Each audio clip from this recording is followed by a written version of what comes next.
Hydro Dragon, don't cry. So even Farina doesn't know the truth? She's tough. You've never once let her in on the full plan?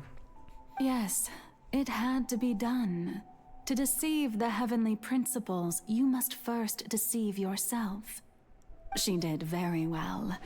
If she had let her resolve falter even once in these 5 centuries, Fontaine would have been doomed to the most tragic fate. It seems that trusting humanity was the right decision after all. I believe that I understand how your deception works, but that is only half the truth. How would you build on this foundation to save the people of Fontaine? That is the most important thing. Ah, good. Of course, the Iudex of Fontaine has pinpointed the crux of the issue.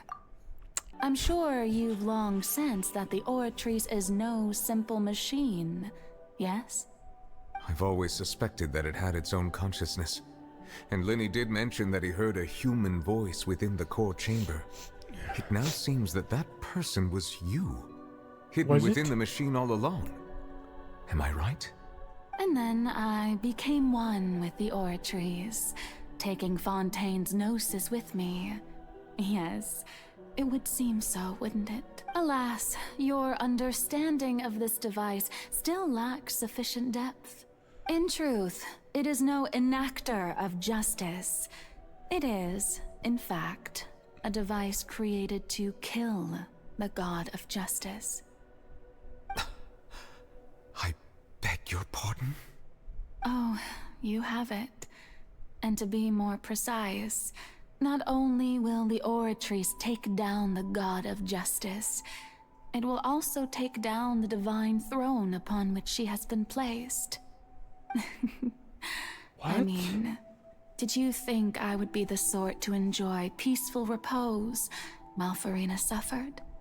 My work over these last 500 years has been to constantly accumulate indemnitium within the Oratrice.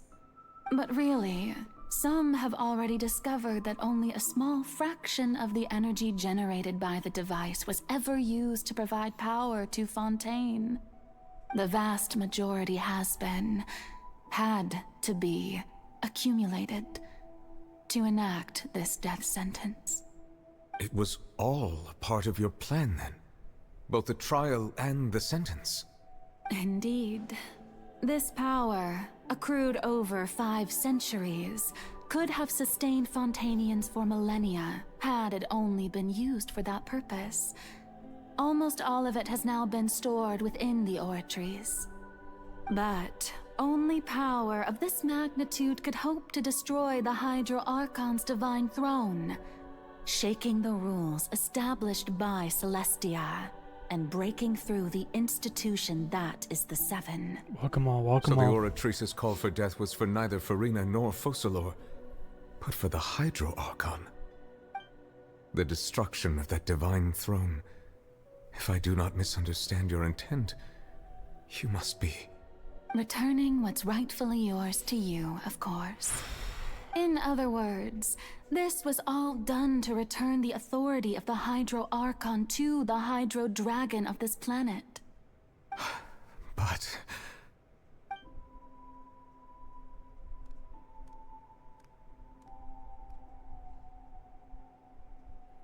Oh, what?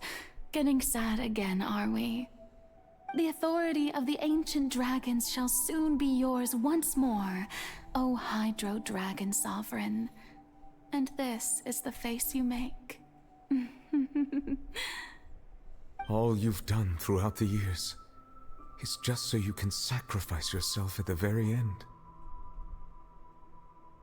I've never quite seen it that way, you know.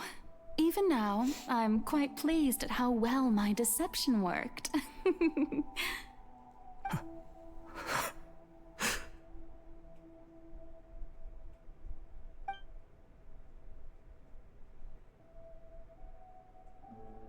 Hydro Dragon, don't cry. I I must say, had it been within my rights, I would have loved to judge the heavenly principles themselves. Were they not guilty of essentially the same crime? Egeria stole the power of the primordial sea, and the heavenly principles stole the power you ancient dragons possessed. I, for my part, am the god of justice. And is it not just that your original powers should be returned to you? Speaking of justice, I have always believed that justice lies in the process of pursuing human existence itself.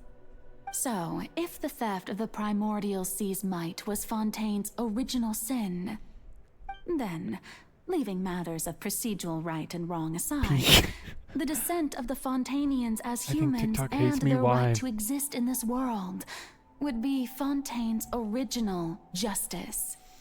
In other words, existence was Egeria's justice, and to me, justice is the continuation of that existence. Defying the prophecy and ensuring that Fontaine's people shall live on, that should be the justice enthroned over all others. At this point, we, whether it be myself or all other Fontainians, have shouldered the burden of this sin for far too long.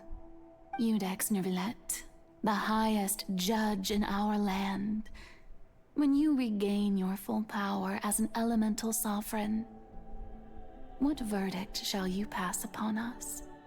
So when I was invited to the court of Fontaine to serve as Iudex, I see now that that was your idea too, at last.